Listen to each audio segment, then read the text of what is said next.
Well everyone, it's time for us to go and take a look at the Google Pixel 3 XL and see how this particular phone holds up in 2024. Now, the thing I will definitely tell you about this particular device is that it was a very interesting phone when it first came out by Google back in 2018, but I will tell you as of this point, it is a very interesting phone that I probably wouldn't recommend most people to buy, mostly because of the design choice from Google.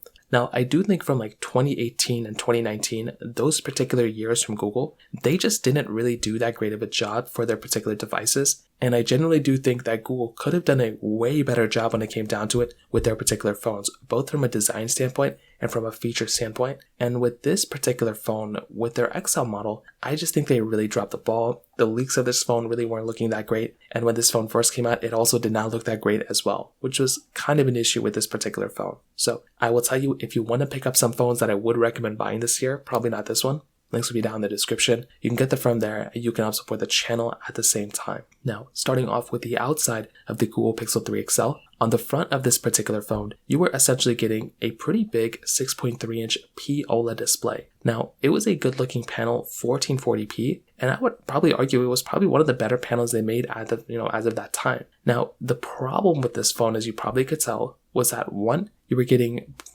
pretty thin bezels on the side, which was nice, but you're getting a pretty thick bezel at the bottom and a very big notch at the very top of this particular phone. Now, there was absolutely no reason why this phone looked like this at that moment. This was a very weird approach by Google. You have to keep in mind, as of this point in 2018, we already had phones like the iPhone 10, the iPhone 10s by the time this phone came out, the 10s Max, which looked very good, very thin bezels, and they all had notches, the Samsung Galaxy S9, which also had pretty thin bezels, the S9 Plus, the Note 9, all of these phones looked so much better than the Pixel 3 XL, and the 3 XL was roughly around the same price as those other phones that I just listed. So why would you pick up this phone with stock Android, I understand, when you could buy those other phones that are arguably much better in every single way? That was kind of the issue, I would say, that this phone was kind of getting from that particular perspective. Now, on top of that, with this phone, I mean, literally like within a couple of months, the Galaxy S10 came out, and this phone looked way older than it probably should have, needed to be, in my opinion. Beyond that, though, it's still like a good-looking display and everything, but the design is just not that good of an approach, I would say. On the bottom, USB Type-C port, which is still perfectly fine.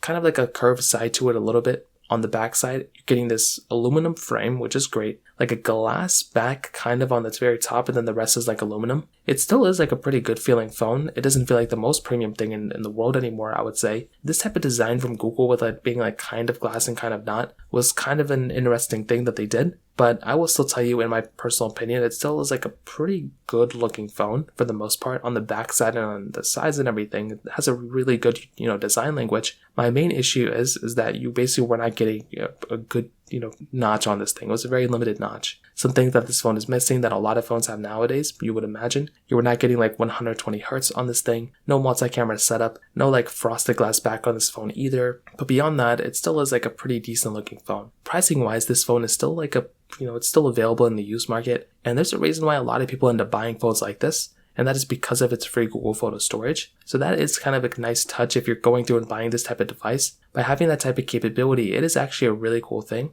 And I do think that's a really nice thing going on for this particular device when it comes down to it. So this in and of itself, I would tell you, is a really nice thing that this phone is giving you with that Google Photo storage. Now beyond that, another big thing is with its camera. Google Pixels were notorious for having some of the best cameras when they first came out. Then they shortly, I would say, kind of got, in like not last place, but like third or fourth place behind Apple and Samsung pretty quickly after the first couple generations. And it kind of started happening with this phone. So this phone on the back was giving you a 12.2 megapixel wide angle lens, and then a dual camera setup on the front, so a wide and ultra wide camera on the front. The problem with this particular phone, I will tell you on the side, was that one, you were getting a single camera setup on the back. By this point, we were already getting like telephoto lenses on a lot of phones. Look at the Note 9, the iPhone 10s. Look at even like a phone like the Samsung Galaxy S9 Plus. All these phones were giving us dual camera setups, and this one was still giving us a single camera, which I personally do think was kind of an annoying issue going on for this particular device. Like if you're going through and getting some sort of new phone, you probably wanted to have as great of a camera as possible, and this thing really wasn't giving you that,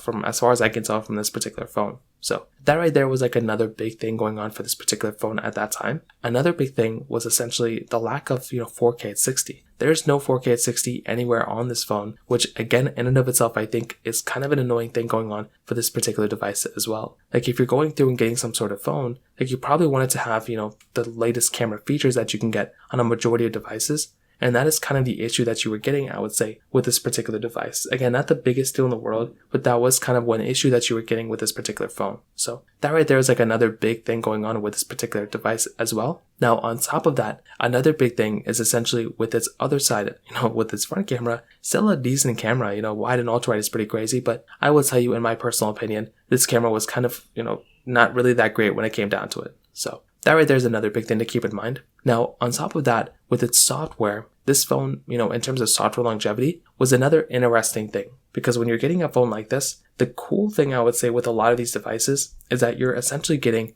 a, stock Android phone, which for a lot of people is probably a pretty big advantage. And if you're getting some sort of device, it is actually really nice to be getting like some sort of device that is giving you like pretty decent versions of Android. The thing is, with a lot of these devices with stock Android, it's actually a really, really nice touch. And that is something I actually like a lot. Like if I'm going through and getting some sort of like stock Android phone, I like the fact that these things are basically giving you, very long versions of software and everything like that, which is very cool. But the problem I would say with these types of phones is that, they're not really supported with software anymore. And that is essentially the problem that you're getting. You're kind of stuck in an older version of Android, which really isn't the biggest deal in the world. But that is kind of the problem that you're getting, I would say, with this type of device. So take that as you will, but that is kind of one thing to keep in mind in this particular, mindset as well. Now, the performance of this phone was also very interesting. You're getting the Qualcomm Snapdragon 845 chipset with 4 gigabytes of RAM. Now, the thing I will tell you about this particular phone as well is that, first of all, 4 gigabytes of RAM is still perfectly fine for a lot of people. Like if you're going through and getting, a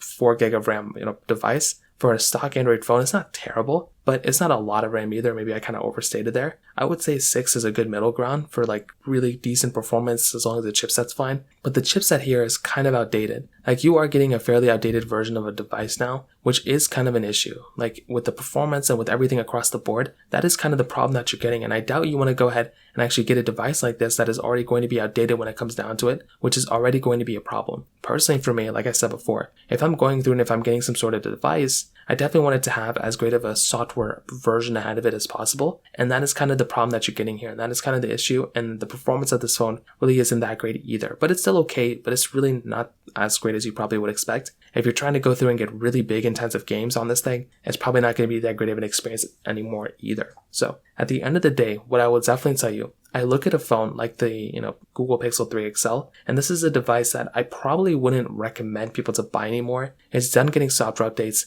The performance really isn't that great anymore either. And it really just doesn't make a lot of sense to buy this phone anymore. Like I said, you're much better off purchasing devices that are still kind of supported with software. And this thing really isn't doing that. Think of phones like the Pixel 6, the Pixel 5 even, the Galaxy S21 and above, the iPhone 10R and above, the iPhone 11. Those devices I would recommend buying. This one probably would not recommend buying anymore. So that kind of covers it up here. If you have any more thoughts or questions, let me know in the comment section below. Hit the like button, that would mean so much, but definitely hit that subscribe button. More importantly than everything else, I love every single one of you guys. Hopefully I'll catch you guys in the next video. Peace out till then.